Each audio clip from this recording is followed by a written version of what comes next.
Hello students, welcome to law excellence IAS academy. ఈరోజు మనం December 12 నాటి ఈనాడు న్యూస్ పేపర్లోని ఇంపార్టెంట్ కరెంట్ అఫైర్స్ మీద డైలీ క్విజ్ అనేది చూద్దామండి. ఈరోజు మన ఫస్ట్ క్వశ్చన్ చూడండి. ఇటీవల వార్తల్లో తరచుగా వస్తున్న డిజిటల్ అరెస్ట్కి సంబంధించి క్రింది స్టేట్మెంట్లను పరిగణించండి. సో ఈ డిజిటల్ అరెస్ట్ అనేది మనం రీసెంట్గా చాలా ఫ్రీక్వెంట్గా వింటూ ఉన్నాము. అలానే ఈరోజు న్యూస్ పేపర్లో కూడా దీనికి సంబంధించిన ఆర్టికల్ రావడం జరిగిందండి. సో ఆ కంటెక్స్ట్లో ఈ క్వశ్చన్ ఫ్రేమ్ చేశాము. ఫస్ట్ స్టేట్మెంట్ చూడండి.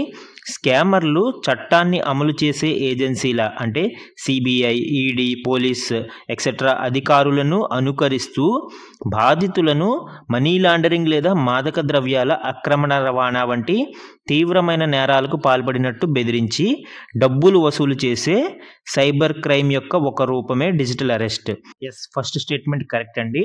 ఈ డిజిటల్ అరెస్ట్ స్కామ్లో ఏం చేస్తారు, ఈ వ్యక్తులు ఎవరైతే ఉన్నారో వారు వాళ్ళని ఒక పోలీస్ ఆఫీసర్గా కానీ లేదా సిబిఐ ఆఫీసర్గా కానీ పరిచయం చేసుకుని మీరు మనీ లాండరింగ్లోను లేదా ఈ అశ్లీల చిత్రాలలోను ఇలాంటి కేసుల్లో మీరు ఇరుక్కున్నారు, మీరు కొంత డబ్బుని చెల్లిస్తే మిమ్మల్ని ఆ కేసు నుంచి తప్పిస్తాము అని వాళ్ళని బెదిరిస్తారు. సో దానినే మనము డిజిటల్ అరెస్ట్ అని పిలుస్తాం. సో ఫస్ట్ స్టేట్మెంట్ అనేది ఇక్కడ కరెక్ట్ అండి. సెకండ్ స్టేట్మెంట్ చూడండి. భారతదేశంలో ప్రస్తుతం డిజిటల్ అరెస్ట్ స్కామ్లను పరిష్కరించడానికి ఎటువంటి చట్టాలు లేవు. సో సెకండ్ స్టేట్మెంట్ అనేది రాంగ్ అండి. భారతదేశంలో మనకి ఐటీ యాక్ట్ 2000 అనేది ఈ డిజిటల్ అరెస్ట్లకి సంబంధించి కూడా మనకి పరిష్కారం ఉంటుంది. ఐటీ యాక్ట్లోని సెక్షన్ 66D అనేది మనకి ఈ ఐటీ యాక్ట్స్లోని ఈ 66D అనేది ఈ సైబర్ క్రైమ్కి సంబంధించిన డిజిటల్ అరెస్ట్ని డీల్ చేస్తుంది. సో కరెక్ట్ స్టేట్మెంట్స్ అడిగాడు, ఆన్సర్ ఏమవుతుందండి? A, one only is the correct answer. మన సెకండ్ క్వశ్చన్ చూడండి. ఈ క్రింది ప్రకటనలను పరిగణించండి. The question is about nuclear energy అండి. ఈరోజు మనకి న్యూక్లియర్ ఎనర్జీకి సంబంధించిన గణాంకాలను వెల్లడించడం జరిగింది. సో ఆ కంటెక్స్ట్లో ఈ క్వశ్చన్ ఫ్రేమ్ చేశామండి. First statement, doctor Homi Bhabha భారతదేశం యొక్క 3 దశల అణు విద్యుత్ కార్యక్రమాన్ని స్థాపించారు. Yes, the 3 stage nuclear program of India అనేది డాక్టర్ హోమీ బాబా అనేవారు స్థాపించడం జరిగింది. దీనిని డిజైన్ చేయడం జరిగింది. భారతదేశానికి సంబంధించి ఇది ఒక వెల్ ఆర్టిక్యులేటెడ్ ప్రోగ్రామ్గా చెప్పుకోవచ్చండి. మనకి ఉన్న సహజ వనరులని ఉపయోగించుకుంటూ మనకి కావలసిన అవసరాలను తీర్చుకుంటూ ఈ ప్రోగ్రామ్ని డిజైన్ చేశారు. సెకండ్ స్టేట్మెంట్ చూడండి. 3వ దశలో యురేనియం స్థానంలో థోరియం అణువిచ్ఛిత్తి పదార్థంగా ఉంటుంది. సో యాక్చువల్గా ఈ స్టేట్మెంట్ రాంగ్ అండి. ఎందుకు, మనము థర్డ్ స్టేజ్లో థోరియంని ఉపయోగిస్తాము, బట్ దట్ డజంట్ మీన్ అది అణువిచ్ఛిత్తి పదార్థంగా ఉంటుంది అనేది రాంగ్. ఎందుకు, అణువిచ్ఛిత్తి పదార్థంగా మనకి థోరియం 232 మనకి ఒక న్యూట్రాన్ని అబ్జర్వ్ చేసుకుని యురేనియం 233గా మారుతుంది. ఈ యురేనియం 233 అనేది మనకి అణువిచ్ఛిత్తి పదార్థము. దాని నుంచి చైన్ రియాక్షన్ స్టార్ట్ అయ్యి మనకి ఎనర్జీ అనేది జనరేట్ అవుతుంది. ఫెర్టైల్ అండ్ ఫిజైల్ ఈ రెండింటికి డిఫరెన్స్ అర్థం చేసుకోవాలండి. ఫిజైల్ మెటీరియల్స్ మాత్రమే మనకి అణువిద్యుత్తుకి కావలసిన చైన్ రియాక్షన్ని సస్టైన్ చేయగలవు. ఫెర్టైల్ మెటీరియల్స్ ఫిజైల్గా మారినప్పుడే మనకి అణువిద్యుత్ అనేది ఉత్పత్తి అవుతుంది. ఇక్కడ థోరియం అనేది fertile material, not fissile material. ఇక్కడ మనము యురేనియంని రీప్లేస్ చేసి థోరియంని ఉపయోగిస్తాం, కానీ అది ఫెర్టైల్ మెటీరియల్గా ఉపయోగిస్తాం. తర్వాత అది యురేనియం 233గా ఫిజైల్గా మారుతుంది. అప్పుడు మనకి విద్యుత్ అనేది ఉత్పత్తి అవుతుంది. So second statement wrong. మనకి కరెక్ట్ స్టేట్మెంట్స్ అడిగాడు కాబట్టి answer obviously C is the correct answer అవుతుంది. అండ్ థర్డ్ స్టేట్మెంట్ చూడండి. భారతదేశం గత దశాబ్దంలో అణుశక్తి ద్వారా విద్యుత్ ఉత్పత్తిని రెట్టింపు చేసింది. యాక్చువల్గా ఈ స్టేట్మెంట్ కరెక్ట్ అండి. ఇది కేంద్ర సహాయ మంత్రి గారు డైరెక్ట్గా పార్లమెంట్లోనే మనకి చెప్పిన ఈ స్టేట్మెంట్. గత దశాబ్ద కాలంలో భారతదేశం అణు విద్యుత్తుని రెట్టింపుగా ఉత్పత్తి చేస్తుంది. So 1 and 3 are correct. ఇక్కడ answer is C. Next question చూడండి. మాన్యువల్ స్కావెంజర్స్గా ఉపాధిని నిషేధించడం మరియు వారి పునరావాసం చట్టం 2013కి సంబంధించి క్రింది స్టేట్మెంట్లలో ఏది సరైనది? సో ఈరోజు కేంద్రాన్ని సుప్రీంకోర్టు ఆదేశించడం జరిగింది. మాన్యువల్ స్కావెంజర్స్కి సంబంధించిన డీటెయిల్స్ అండ్ ఆ యాక్ట్ అమలుకి సంబంధించిన ఈ డీటెయిల్స్ గురించి సుప్రీంకోర్టు అడగడం జరిగిందండి. ఆ కంటెక్స్ట్లో ఈ క్వశ్చన్ ఫ్రేమ్ చేశాము. ఫస్ట్ స్టేట్మెంట్, ఇది మాన్యువల్ స్కావెంజర్స్గా వ్యక్తులకు ఉపాధి కల్పించడం నిషేధిస్తుంది. మాన్యువల్ స్కావెంజర్స్ అంటే ఏంటండి, బేర్ హ్యాండ్స్తో హ్యూమన్ ఎక్స్క్రీటా అంటే మానవ వ్యర్థాలను ఈ క్లీన్ చేసే వాళ్ళనే మాన్యువల్ స్కావెంజర్స్ అంటారు. మనకి 2013 చట్టం ప్రకారం ఇలాంటి ఎలాంటి పనులలో ఉపాధి కల్పించడం నేరము? ఎందుకు? వాళ్ళకి మిషనరీస్ ఇచ్చి బేర్ హ్యాండ్స్తో చేయించకూడదు. మిషనరీస్ ద్వారా వాళ్ళకి ఉపాధి కల్పిస్తే ఓకే, బట్ బేర్ హ్యాండ్స్తో వాళ్ళని ఉపాధిలో కల్పిస్తే దానిని నేరంగా పరిగణిస్తారు. సో ఫస్ట్ స్టేట్మెంట్ కరెక్ట్ అండి. సెకండ్ వన్, సఫాయి కార్మికులకు రక్షణ సాధనాలను అందించడం యాజమానులకు తప్పనిసరి చేస్తుంది. ఈ చట్టంలో ఖచ్చితంగా ఇది ఒక ఇంపార్టెంట్ గైడ్ లైన్స్ అండి. ఎవరైతే సఫాయి కార్మికులు ఉన్నారో వాళ్ళకి రక్షణ సాధనాలను అంటే ప్రొటెక్టివ్ గేర్ అనేది ఖచ్చితంగా ప్రొవైడ్ చేయాలి.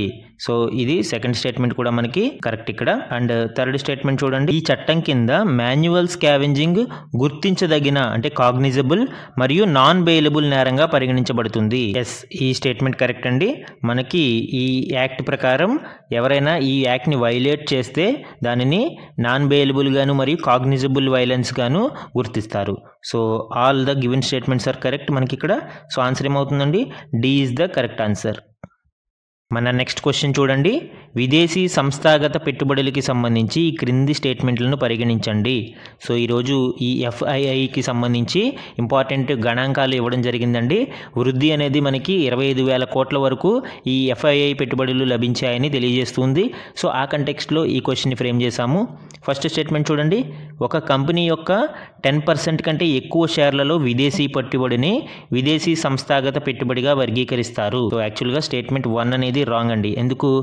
ఒక కంపెనీలో బిలో 10% ఉంటే దానిని మనము ఎఫ్ఐఐ అని పిలుస్తాము. అబౌవ్ 10% ఉంటే దానిని ఎఫ్డిఐ అని పిలుస్తాము, విదేశీ ప్రత్యక్ష పెట్టుబడి. రెండిటికి డిఫరెన్స్ ఉంటుంది. ఇక్కడ ఎఫ్ఐఐ కాబట్టి 10% కంటే తక్కువ షేర్లలో అయితే ఎఫ్ఐఐ ఉంటుంది, ఎక్కువ అయితే ఎఫ్డిఐ ఉంటుంది. సో స్టేట్మెంట్ 1 అనేది రాంగ్. సెకండ్ స్టేట్మెంట్ చూడండి, ఎఫ్ఐఐలు స్టాక్ ఎక్స్చేంజ్లో జాబితా చేయబడిన కంపెనీలలో మాత్రమే పెట్టుబడి పెట్టగలరు. సో సెకండ్ స్టేట్మెంట్ కూడా రాంగ్ అండి. ఓన్లీ లిస్టెడే కాదు, అన్లిస్టెడ్ కంపెనీలలో కూడా మనము ఈ ఎఫ్ఐఐల్ని పెట్టడానికి అవకాశం ఉంటుంది. ఈ ఎఫ్ఐఐని మనకి సెబీలో రిజిస్టర్ కాబడతారు. వీళ్ళు షార్ట్ టర్మ్కి మనకి అమౌంట్లని పెట్టుబడి పెడతా ఉంటారండి. షేర్లలోను, డిబెంచర్స్లోను వాటిలో వీళ్ళు పెట్టుబడి పెడతారు. ఇది చాలా అంటే క్విక్గా మనీ అనేది మనకి రీప్లేస్ అవుతూ ఉంటుంది కాబట్టి దీనిని హాట్ మనీ లేదా క్విక్ మనీ అని కూడా పిలుస్తారు. సో ఆన్సర్ ఏమవుతుందండి?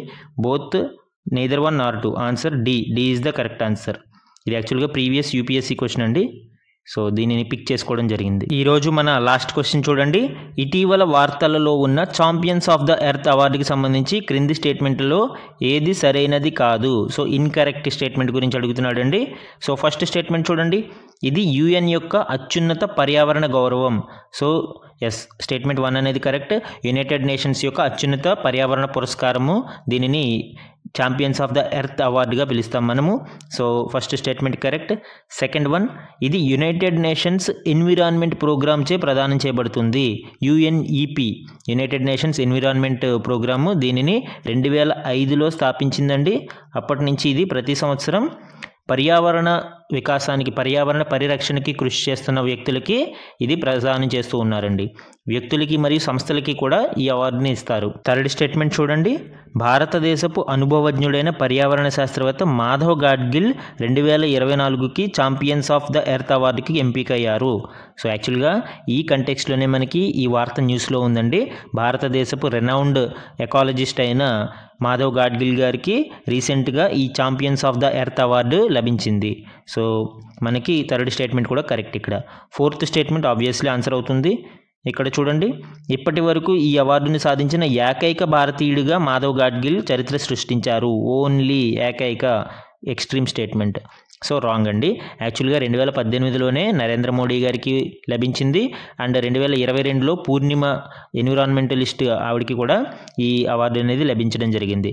సో మనకి డి అనేది రాంగ్ ఇక్కడ. సో ఆన్సర్ అనేది D is the correct answer. So ఇవి ఈరోజు ఈనాడు న్యూస్ పేపర్లోని ఇంపార్టెంట్ కరెంట్ అఫైర్స్ మీద డైలీ క్విజ్ అండి.